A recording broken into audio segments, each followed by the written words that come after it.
सुखो बुद्धानुपादो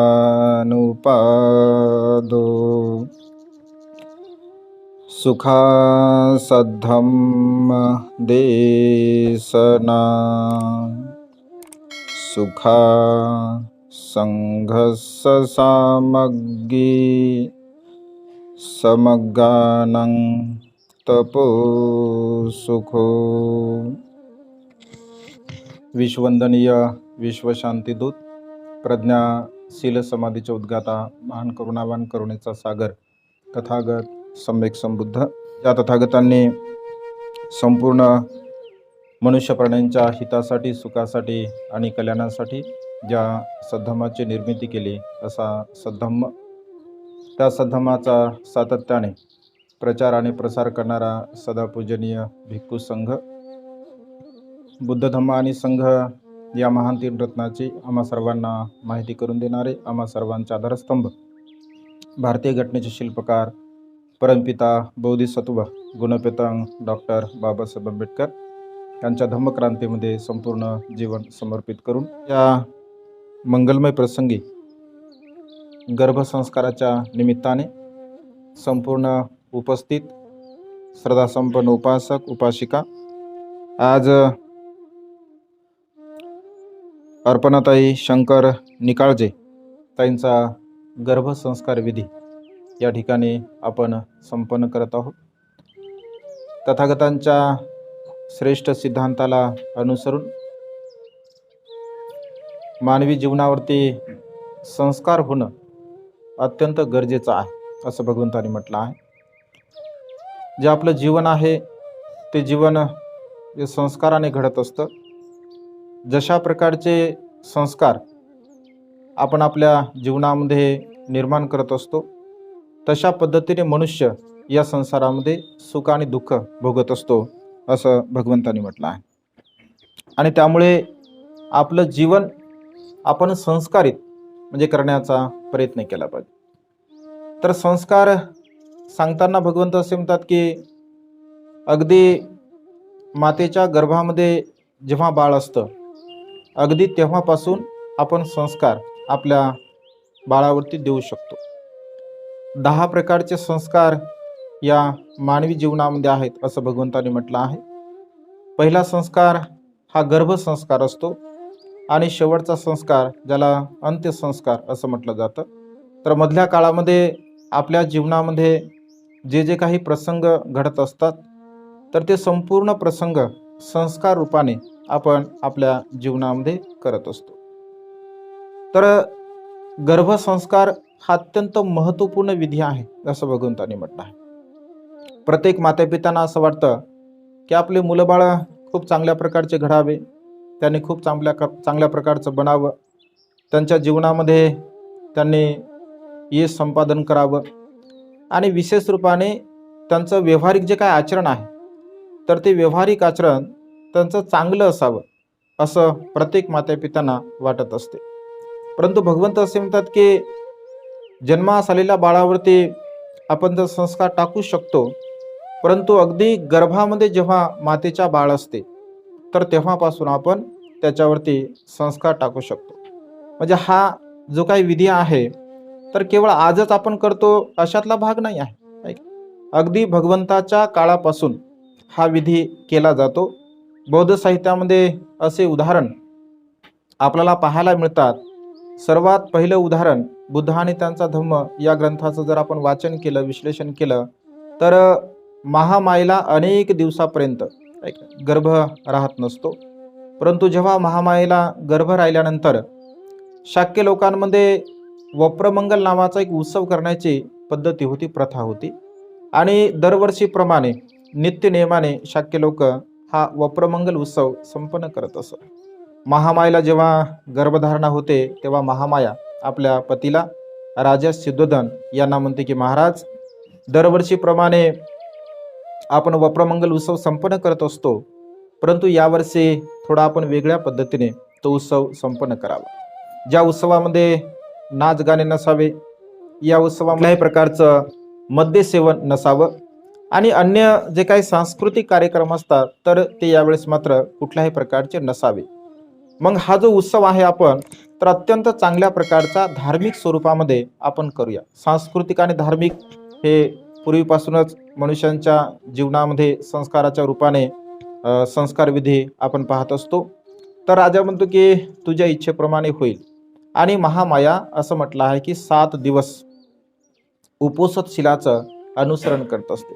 म्हणजे उपोषणशिली जी परंपरा आहे अगदी बुद्धाच्या काळापासून, बुद्धाच्या पूर्वीपासून, म्हणजे आपल्या पाल्यांना चांगल्या प्रकारचं घडवण्यासाठी एक प्रकारचं व्रत, पूर्वीच्या काळामध्ये त्याला व्रत म्हटलं जातं, परंतु भगवंताने त्याला शुद्ध स्वरूपामध्ये उपोषणशील असं म्हटलं आहे. आणि मग ते उपोषणशील महामाया 7 दिवसापर्यंत त्याचं आचरण करते. कुठल्याही प्रकारे कायने, वाचने आणि मनाने अकुशल कर्म करत नाही. आणि 8व्या दिवशी ती सकाळी उठते, अंघोळ करते आणि साहित्यामध्ये असा उल्लेख आहे 8 करोड सुवर्ण मुद्रा त्या ठिकाणी गोरगरीब जी काही जनता असते त्या गोरगरिबांना महामाया आपल्या स्वतःच्या हस्ते म्हणजे वाटत असते. हा बौद्ध साहित्याचा संदर्भ आपल्या समोर दिसतो आपल्याला किंवा आपण पाहू शकतो.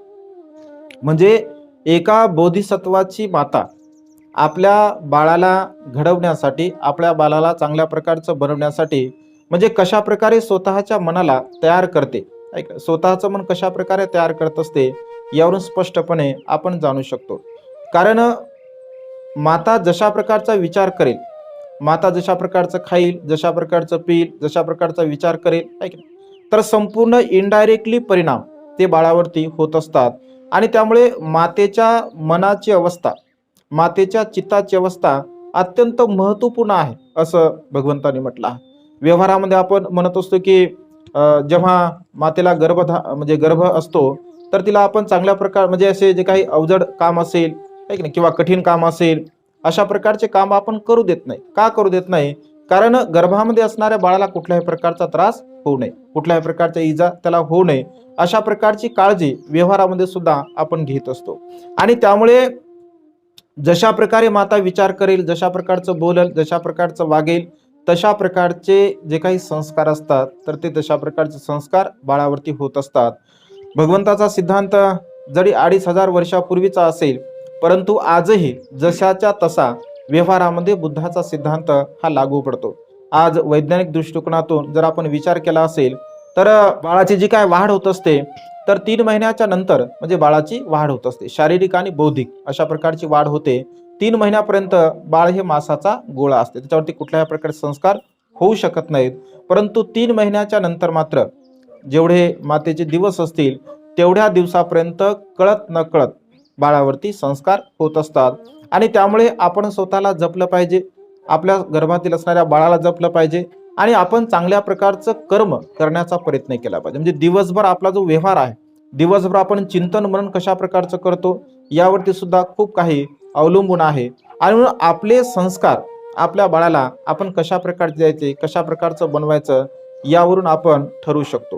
म्हणजे आज घडीला गर्भामध्ये असणाऱ्या बाळाला आपण कसं घडवायचं, काय बनवायचं हे सुद्धा आपण ठरवू शकतो असं भगवंतांनी म्हटलं आहे. भगवंताच्या काळामधील एक उदाहरण आपल्याला पाहायला मिळते की बोधी राजकुमार नावाचा एक अत्यंत श्रीमंत असा श्रेष्ठीचा पुत्र असतो. जेव्हा तो अत्यंत सुंदर असा एक प्रसाद बनवतो, असं म्हटलं की 7 मजली तो प्रसाद बनवतो आणि एवढा सुंदर प्रसाद असतो, एवढा सुंदर महाल असतो की तशा प्रकारचा सुंदर महाल पंचकोशीमध्ये सुद्धा त्या काळामध्ये पाहायला मिळत नाही.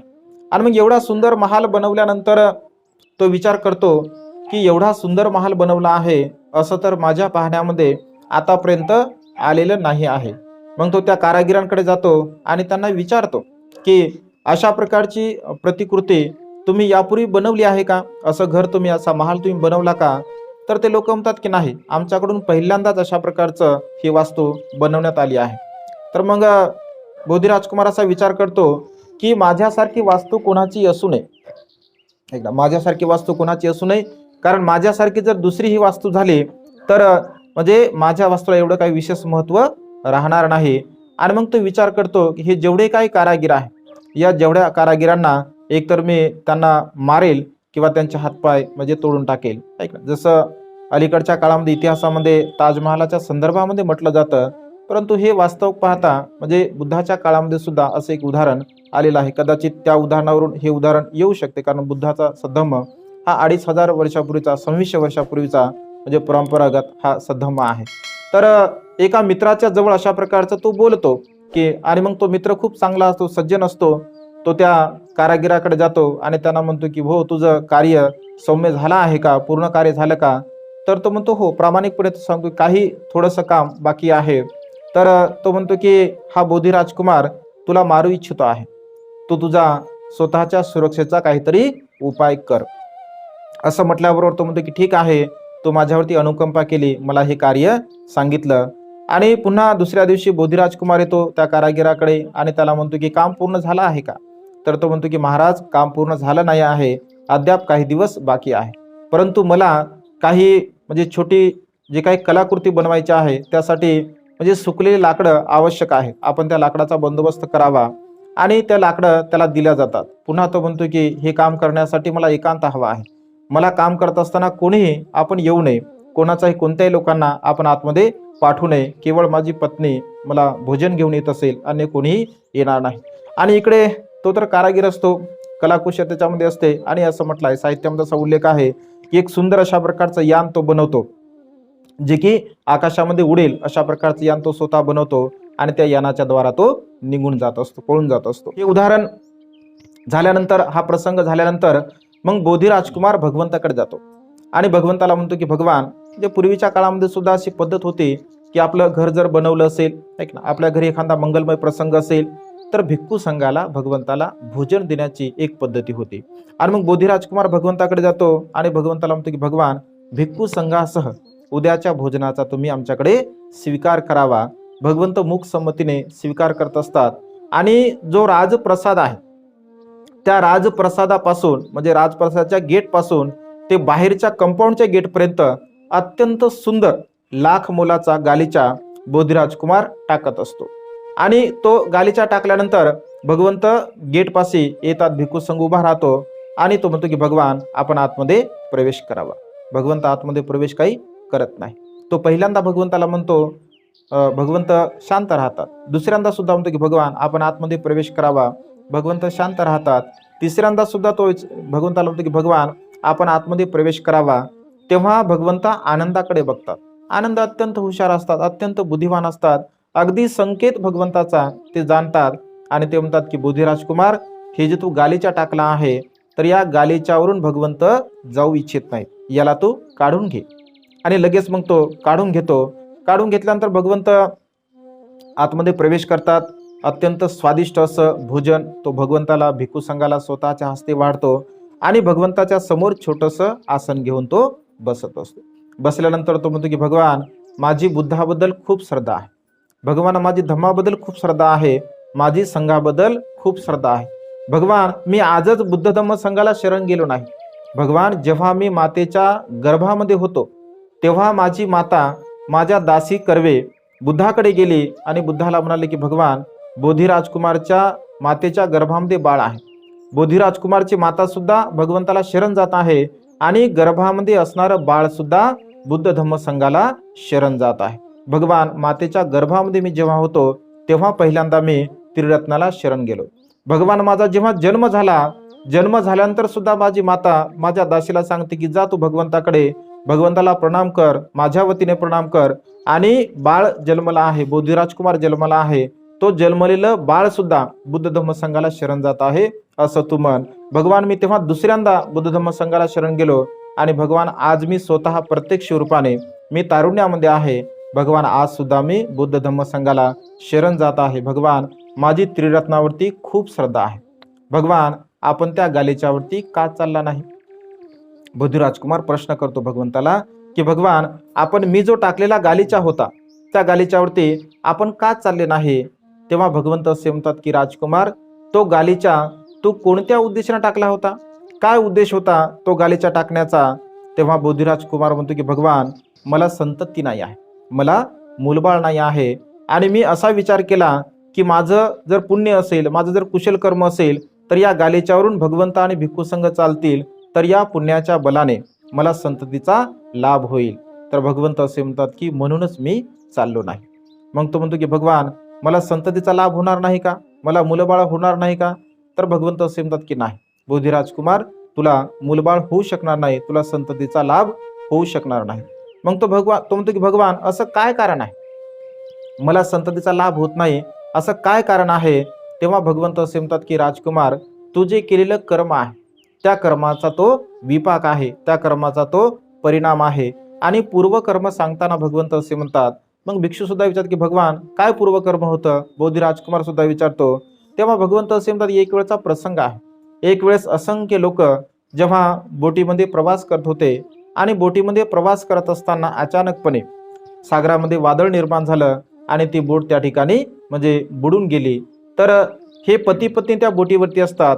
एका छोट्याशा लाकडाचा आधार यांना मिळत असतो आणि त्या आधाराच्या द्वारा ते एका बेटावरती जात असतात. तिथे असंख्य पक्षी असतात. तिथे राहत असताना मग आता उपजीविका कशाने करावी, आपण भोजन काय ग्रहण करावं, तर तिथे सुरुवातीला त्या पक्ष्यांची अंडी हे दोघेही पती पत्नी खात असतात. म्हणजे तिथे जे काय अग्नी त्यांच्याकडे निर्माण करण्याची वस्तू असेल त्या पद्धतीने ते खात असतात. जेव्हा ते अंडे सर्व संपतात तर मग त्या छोट्या छोट्या पक्ष्यांचे ते पिले खात असतात. पिले खाल्ल्यानंतर पिले संपतात, मग पुन्हा ते पक्ष्यांना मारतात आणि खातात. भगवंत असे म्हणतात की तुम्ही दोघेही पती पत्नी तिथे आपल्या चित्तामध्ये एक तीळ मात्र अंश सुद्धा प्राणी मात्रांच्या प्रती तुमच्या मनामध्ये तुम्ही करुणा उत्पन्न केली नाही, मैत्री उत्पन्न केली नाही. आणि एवढं मोठं अकुशल कर्म, एवढं मोठं पाप कर्म तुम्ही केलं आहे. त्या पाप कर्माच्या बलाने, त्या अकुशल कर्माच्या बलाने तुम्हाला संततीचा लाभ होणार नाही आहे. कारण बुद्ध असे म्हणतात की प्राण्यांची हिंसा जर आपण करत असेल तर आपल्याला संततीचा लाभ होऊ शकत नाही. कर्मरूपाने, कर्मबलाने जर विचार केला असेल. आणि म्हणून भगवंत असे म्हणतात की प्राण्यांची हिंसा करू नये. म्हणजे पानातिपाता वेरमणी शिक्षापदं समादियामी हे सील जे भगवंताने सांगितलं तरी उगच नाही सांगितलं आहे, याच्या पाठीमागे खूप मोठा अर्थ आहे. भगवंत असे म्हणतात की आपण जर प्राण्यांची हत्या करत असेल, आपण जर प्राण्याला मारत असेल तर 4 गोष्टी आपल्या कमी होत असतात. आपल्या जीवनामध्ये 4 गोष्टी कमी होतात. आपलं आयुष्य कमी होते, आपला वर्ण सतेज राहत नाही, आपल्याला रोगराई होत असते, आपलं आयुष्य कमी होत असते. म्हणजे आयुष्य, वर्ण, सुख आणि बल ह्या 4 गोष्टी आपल्या प्राण्यांची हत्या केल्यामुळे कमी होत असतात. आणि त्यामुळे कुठल्याही प्रकारच्या प्राण्यांची आपण हत्या करू नये. भगवंत असे म्हणतात की आपण असंख्य प्राण्यांची जर हत्या करत असेल तर त्या कर्माच्या विपाकाला अनुसरून आपल्या जीवनामध्ये आपल्याला संततीचा लाभ होत नाही. आणि मग वर्तमान काळामध्ये सुद्धा काही कारण असतात, जसं व्यसनधीनता असेल, व्यसनधीनतेमुळे सुद्धा संततीचा लाभ होत नाही असं भगवंतांनी म्हटलं आहे. आणि मग काही शारीरिक कमजोऱ्या असतात, तर त्या शारीरिक कमजोरीमुळे सुद्धा संततीचा लाभ होत नाही. हे वर्तमान काळामधले कर्म असतात. परंतु पूर्व कर्म सुद्धा भगवंत असे म्हणतात असतात की मनुष्याच्या जीवनामध्ये संततीचा मनुष्याला लाभ होत नसतो. आणि आपण कधीही प्रमादपूर्वक सुद्धा आणि जाणून बुजून सुद्धा किंवा अचानकपणे सुद्धा कुठल्याही प्रकारच्या प्राण्यांची हत्या आपल्या जीवनामध्ये करू नये असं भगवंतांनी म्हटलं आहे. म्हणजे अशा पद्धतीने बुद्ध तत्वज्ञान म्हणजे आपल्याला जे काही प्राणी मात्रावरची मैत्री आहे, करुणा आहे, मुदिता आहे, उपेक्षा आहे, अशा प्रकारची मैत्री भावना करण्याचं बुद्ध तत्वज्ञान शिकवत असते. कारण आपण जशा प्रकारचं जीवन जगत असेल, बुद्धाचा धम्म हा चिरन तिठंतु सद्धम्म आहे. म्हणजे सदा सर्व काळ समान रूपाने बुद्धाचा सद्धम्म हा फळ देत असतो. समान रूपाने त्याही काळामध्ये तोच फळ देत होता, आजही तोच फळ देतो आणि भविष्यामध्ये सुद्धा तेच फळ देणार आहे. कारण बुद्धाचा सद्धम्म हा सदा सर्व काळ समान रूपाने फळ देत असतो. आणि आपण चांगल्या प्रकारचे कुशल कर्म, पुण्यकर्म आपल्या जीवनामध्ये करण्याचा प्रयत्न केला पाहिजे. म्हणजे आपण जशा प्रकारे आपल्या बाळावरती संस्कार म्हणजे टाकत असतो, अगदी तशा प्रकारे त्या बाळाला आपण घडू शकतो. ऐक ना, व्यवहारामध्ये माता पिता जे विचार करत असेल, ऐक ना, जे खात असेल, पित असेल, असा विचार करत असेल, ऐक ना, व्यवहारामध्ये आपण असं म्हणत असतो की बघा डोहाळे लागतात, ऐक ना, व्यवहारामध्ये आपण म्हणतो की डोहाळे लागतात. बरं, हे डोहाळे लागणं खरं आहे का खोटं आहे? डोहाळे लागणं खरं आहे का खोटं आहे? डोहाळे लागणं म्हणजे काय? काहीतरी खाण्याची इच्छा होते ना, ऐक ना. ज्या मातेच्या गर्भामध्ये बाळ असतं तर त्या मातेला खाण्याची इच्छा होते, आहे की नाही. डोहाळे त्याला म्हणतो आपण, आहे की नाही.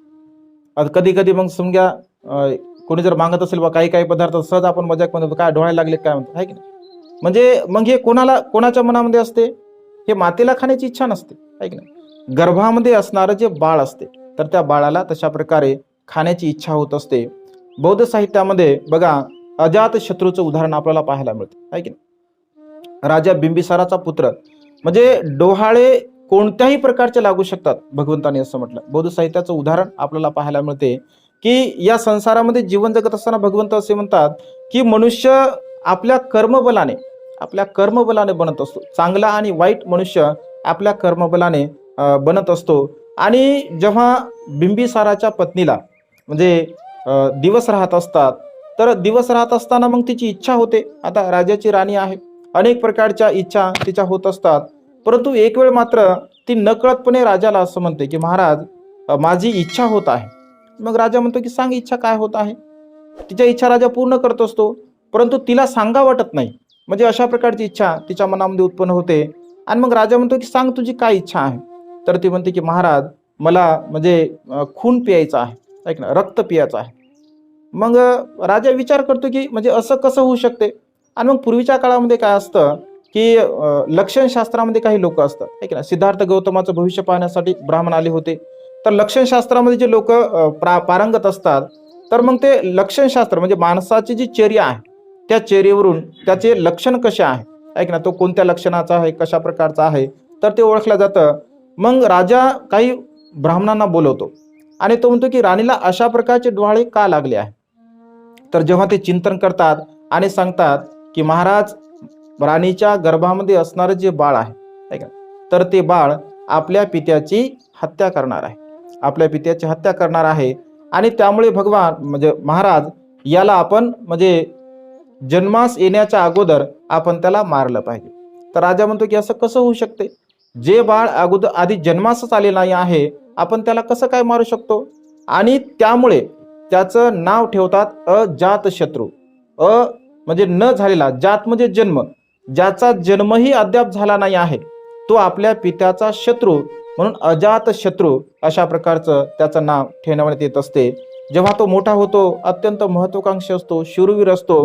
वयाच्या 16व्या वर्षी तो आपल्या पित्याला म्हणतो की मला राज्य पाहिजे आहे. कारण भविष्यवाणी केलेली असते की हा पित्याची हत्या करणार आहे. बिंबिसार खूप धार्मिक असतो, बुद्ध धम्म संघाला मानणारा असतो. आणि तो विचार करतो की याने मागावं आणि मी द्यावं, म्हणजे याच्या मनामध्ये क्रोध उत्पन्न होईल, ऐक ना, राग उत्पन्न होईल आणि मला मारण्याची इच्छा होईल, असं मी वागणारच नाही. याने मागावं आणि मी देऊन टाकावं. आणि लगेच तो राज्य मागतो. 16 वर्ष असतो, राजा बिंबिसार तरुण असतो. तो म्हणतो की ठीक आहे, लगेच त्याला राज्य देऊन टाकतो, त्याचा राज्याभिषेक करतो. पुन्हा देवदत्ताच्या संगतीमध्ये येतो आणि मग देवदत्त त्याला सांगत असतो की राजाने जरी तुला राज्य दिलं असेल तरी सुद्धा मात्र राज्याच्या मर्जीचे आणखी त्याचे सेनापती आहे किंवा अन्य लोक आहे, तर ते तुला कधीही राजपदावरून पायउतार करू शकतात. मग पुन्हा अजातशत्रू देवदत्ताच्या सांगण्यावरून आपल्या पित्याला कारागृहामध्ये टाकत असतो. आणि कारागृहामध्ये टाकल्यानंतर पुन्हा त्याचा जो पुत्र असतो उदयभद्र, त्याला एक वेळेस जखम होत असते. आपला म्हणजे त्याला अत्यंत प्रिय असते अजातशत्रूला आपला पुत्र. आणि मग तो खूप आक्रोश करतो, रडतो, त्याला दुःख होते. तर तो आपल्या मुलाची काळजी घेत असताना मग बिंबिसाराची पत्नी म्हणते की बाळ अजातशत्रू, तू ज्याप्रमाणे तुझ्या पित्यावरती प्रेम करत होता, अगदी तशाच पद्धतीने तुझे पिता सुद्धा तुझ्यावरती प्रेम करत होते. असा शब्द जेव्हा तो ऐकतो, मग त्यालाही असं वाटतं की अरे, आपण खूप मोठा अपराध केला, आपल्या पित्याला आपण कारागृहामध्ये टाकलं. आणि तो लगेच एक हत्यार घेऊन त्या कारागृहाचं जे लॉक तोडण्यासाठी जातो. इकडे बिंबिसाराला असं वाटतं की माझा पुत्र मला मारण्यासाठी येत आहे. अशा प्रकारच्या पापी पुत्रांच्या हस्ते मरण्यापेक्षा आपण स्वतः मृत्यूला प्राप्त झाला तर काय हरकत आहे. आणि त्या कारागृहाच्या भिंतीवरती डोकं आपटून तो मृत्यूला प्राप्त होत असतो. म्हणजे अजातशत्रूच्या द्वारा आपला पिता मृत्यूला प्राप्त होत असतो. म्हणजे अशा पद्धतीने जे जे संस्कार असतात, भगवंत असे म्हणतात. आजही वर्तमान काळामध्ये आपण बघतो की असे आजही मुलं आपल्याला पाहायला मिळतात की जे मातापित्यांना मारतात, ऐक ना, वृद्ध अवस्थेमध्ये मातापित्यांना ते मारतात, मातापित्यांना त्रास देतात, ऐक ना, आजही वर्तमान काळामध्ये आहे. म्हणजे ही जी परंपरा आहे किंवा ही जी संस्काराची परिणिती आहे, तर भगवंत असे म्हणतात की हे संस्कार अत्यंत महत्त्वपूर्ण आहे. म्हणून आपल्या मुलांना आपण चांगल्या प्रकारचे योग्य संस्कार दिले पाहिजे, चांगले संस्कार दिले पाहिजे. गर्भामध्ये असताना तर आपण चांगले संस्कार देऊ शकतो, परंतु गर्भाच्या बाहेर आल्यानंतर सुद्धा आपण त्याला खूप चांगल्या प्रकारचे संस्कार दिले पाहिजे. बाबासाहेब असं म्हणतात की संपत्ती कमावण्यापेक्षा संतती कमावली पाहिजे, आहे की नाही. आपल्याकडे करोडो रुपये संपत्ती आहे, परंतु आपली संतती, आपले मुलंबाळ जर चांगले नसतील तर ती करोडो रुपये संपत्ती धुळीस मिळवण्यासाठी वेळ लागत नाही. परंतु आपल्याकडे जर संपत्ती नसेल परंतु आपली संतती, मुलंबाळ खूप चांगल्या प्रकारचे असतील, शीलवान असतील, गुणवान असतील, प्रज्ञावान असतील तर संपत्ती कमवण्यासाठी वेळ लागत नाही. म्हणून मुलाबाळांवरती आपण चांगल्या प्रकारचे संस्कार दिले पाहिजे, चांगल्या प्रकारचं बनवलं पाहिजे. बुद्ध धम्म संघाच्या व्यतिरिक्त या जगामध्ये असं कुठल्याही प्रकारचं श्रद्धास्थान नाही आहे किंवा कुठल्याही प्रकारचा सुखाचा असा मार्ग नाही आहे. बाबासाहेबांवरती सुद्धा म्हणजे बाबासाहेबांच्या घरच्याने जे की रामजी बाबांनी जे संस्कार दिले आहे, अगदी लहानपणापासून बाबासाहेबांवरती संस्कार होते. ऐक ना, ते कबीरपंथी असल्यामुळे त्यांना सकाळ संध्याकाळ कबीरांचे दोहे म्हणजे त्यांच्या घरामध्ये म्हटले जात असे. त्यांना भोजन सुद्धा जर दोहे म्हटले नाही तर म्हणता येत म्हणजे भोजन मिळत नसे. ऐक नाही, म्हणजे अगदी लहानपणापासून बाबासाहेबांवरती ते संस्कार होते. संस्काराने मनुष्य घडत असतो, संस्काराने मनुष्य बनत असतो आणि आपल्यावरती खूप मोठी जबाबदारी असते आपल्या मुलांबाळांना चांगल्या प्रकारचे संस्कार देण्याची. आपण जर चांगल्या प्रकारचे संस्कार दिले तर निश्चितपणे आपण आपल्या बाळांना चांगल्या प्रकारच्या मार्गाला लावू शकतो. आणि त्यामुळे आज घडीला आपण ठरवलं पाहिजे की कशा पद्धतीने आपण संस्कार दिले पाहिजे, कशा प्रकारे त्याला घडवलं पाहिजे. आणि तसं मग वातावरण सुद्धा आपण निर्माण करून दिलं पाहिजे, तशा प्रकारचं वातावरण सुद्धा आपण निर्माण केलं पाहिजे.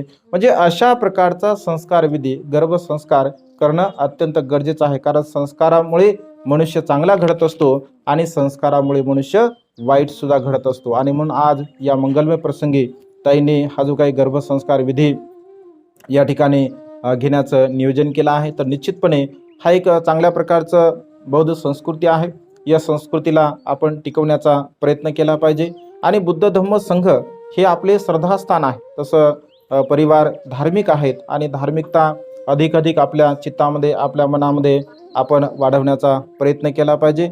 आणि अशा संस्काराला अनुसरून जर आपण जीवन जगलो तर निश्चितपणे आपल्या बाळावरती आपण खूप चांगल्या प्रकारचे संस्कार निर्माण करू शकतो, त्याला चांगल्या प्रकारचा आपण घडू शकतो. या निमित्ताने आपण जे काही पुण्यकर्म करत असतो, कुशल कर्म करत असतो, मग ते भोजनदानाचं कुशल कर्म असेल, ते चिवरदानाचं कुशल कर्म असेल किंवा अन्य कुठल्याही प्रकारचं कुशल कर्म असेल, म्हणजे कर्म हे अत्यंत महत्त्वपूर्ण आहे. पुण्यकर्म हे अत्यंत महत्त्वपूर्ण आहे. मग अधिक जेव्हा आपण पुण्यकर्म करू, चांगल्या प्रकारचे कर्म करू तर त्याचा लाभ आपल्या बाळावरती होत असतो. श्रीलंकेमध्ये एक परंपरा आहे संस्कार देण्याची. ऐक नाही, श्रीलंकेमध्ये परंपरा आहे की अगदी जन्मास आलेलं बाळ असेल तर त्या बाळाच्या हातामध्ये असताना म्हणजे दान देण्याची पद्धती त्यांना शिकवली जाते. अगदी लहानपणापासून, म्हणजे त्याला काही समजत नाही तरी सुद्धा त्याला म्हणजे शिकवतात की दान दिलं पाहिजे, त्याचा हात लावून शिकवतात. अगदी जन्मलेल्या बाळापासून ते जेवढा वृद्ध व्यक्ती असेल त्या वृद्ध व्यक्तीपर्यंत एक वस्तू ते दान स्वरूपामध्ये देत असतात. म्हणजे का? कारण हे संस्कार आपण त्याला लावले पाहिजे. कारण देण्याची जर सवय आपण आपल्या मुलांना जर लावली असेल तर म्हातारपणामध्ये आपल्याला काही देऊ शकतील ते, आहे की नाही. देण्याची सवय लावली असेल, फक्त घेण्याची सवय जर लावली तर मग म्हातारपणामध्ये आपल्याला काही मिळत नाही. मग वृद्धाश्रम तर आपल्यासाठी तयारच आहेत, आहे की नाही. म्हणजे जे लोक माता पित्या मुलांवरती चांगल्या प्रकारचे संस्कार टाकत नाहीत तर त्यांचे वृद्धाश्रमाची वाट मात्र मोकळी असते.